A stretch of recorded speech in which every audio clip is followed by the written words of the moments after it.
যারা লোকাল বাসের হেল্পার তারা কি মানুষ? আপনার কি মনে হয়? মানুষ মনে হয়? আমার তো মনে হয় মানুষ না। আমরা কেউই তাদেরকে মানুষ মনে করিনি। এই ধরেন তুচ্ছ কারণে তাকে ধরে পিটাই, লাথি মারি, চড় মারি, ঘুষি মারি, আর গালাগালি দেয়। আসলেই কি তারা মানুষ?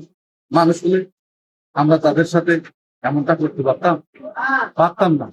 একটা কথা মনে রাখবেন, সে হয়তো আপনার জন্য, আমার জন্য, কিন্তু সে অবশ্যই কারো না কারো ভাই, কারো না কারো বাবা, কারো না কারো সন্তান। এটা একটু মাথায় রাখবেন। যখন তাকে ধরে পিটান, মারেন, এই বিষয়টা একটু মাথার মধ্যে রাখবেন। আপনার মতো শিক্ষিত সে না, সে স্কুলে যায়নি, লেখাপড়া জানে না, শুধু টাকাটা গুনতে জানে। এই জন্য সে এই কাজটা করে। আপনার সাথে সে কত সুন্দর ব্যবহার করে, আপনি আপনি করে কথা বলেন, আর আপনি কি করেন? তুচ্ছ কারণে তুই তুকারি করেন, গালিগালাজ করেন। এটা কোনো ভদ্রলোকের কাজ না, কোনো ভদ্র সন্তানের কাজ না। যে লোকটা ভদ্র ফ্যামিলি থেকে এসেছে সে কখনোই এটা করবে না। তারপর কি জানেন, একটা বাপ শুরু থেকে পেছন পর্যন্ত অসংখ্য মানুষ থাকে, দাঁড়ানো থাকে, বসা থাকে, আবার ড্রাইভার বসে থাকে, কিন্তু সেইখানে একটা লোক, যেই হেল্পার, সে ওই দরজা খোলা অবস্থায় বাসে গেটে দাঁড়ায় অল টাইম, যত সময় বাস চলে। আমরা যারা বাসের ভিতরে থাকি, আমাদের তো সবার নিরাপত্তা আছে। একটা অ্যাক্সিডেন্ট হোক, যাই হোক, আমরা ওই গাড়ির ভেতরেই থাকবে।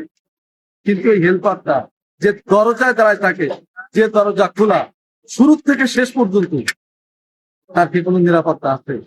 নাই। সে দাঁড়ায় আছে ডিউটি করার জন্য, যাত্রী তোলার জন্য।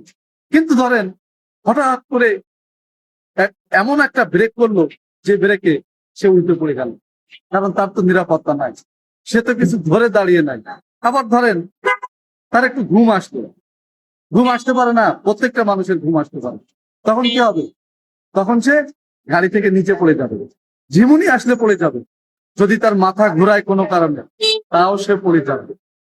আবার এমন হইতে পারে কোনো কারণে সে অসুস্থ হয়ে পড়ছে, তখন কি হবে? তখনও সে কিন্তু ওই গাড়ি থেকে নিচে পড়ে যাবে।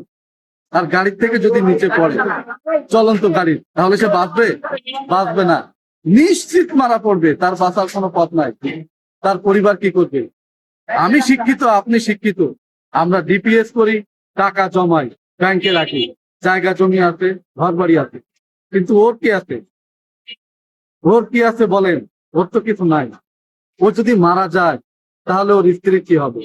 ওর উপর হয়তো ওর বাবা মা নির্ভর করে আসবে, ওর সন্তান আছে, পথ চেয়ে আছে, বাবা খাবার নিয়ে আসবে। ওই লোকটা যদি মারা পড়ে, তাহলে এতগুলো মানুষ কি করে চলবে, কি করে বাঁচবে? বাঁচার কোন রকম কোনো পথ নাই, তার কোনো নিরাপত্তাই নাই। এই জন্য আমি বলবো, যারা বাসের হেল্পারি করেন, বিশেষ করে লোকাল বাসে, আপনারা কিন্তু আর কিছু করেন আর না করেন, খাওয়াটা ঠিক মতো খাবেন, যাতে শরীরে এনার্জি থাকে। কারণ আপনার জায়গাটা সব থেকে বেশি অনিরাপদ। এত নিরাপত্তাহীনতার কাজ বাংলাদেশ কেন, পৃথিবীতে আর কোথাও না। তবে হ্যাঁ, নিয়ম কি? নিয়ম হলো, যত সময় গাড়ি চলবে তত সময় গাড়ির দরজা বন্ধ থাকবে। এটা শুধু নিয়ম না, এটা হলো আইন। যদি দরজা বন্ধ থাকে চলন্ত অবস্থায়, তাহলে ওই হেল্পারের নিরাপত্তা 100% থাকবে, 100%। কিন্তু সেই দরজাটা যদি খোলা থাকে, তাহলে কি নিরাপত্তা আছে? আপনার কোনো সমস্যা হলে বাঁচবেন? বাঁচবেন না। তাই সাবধানে, শুধু সাবধান না, 100%-এর উপরেও যদি সাবধানতা থাকে, সেই সাবধানতা অবলম্বন করে তারপরে গাড়ির হেল্পারি করবে। ভালো থাকবেন সবাই।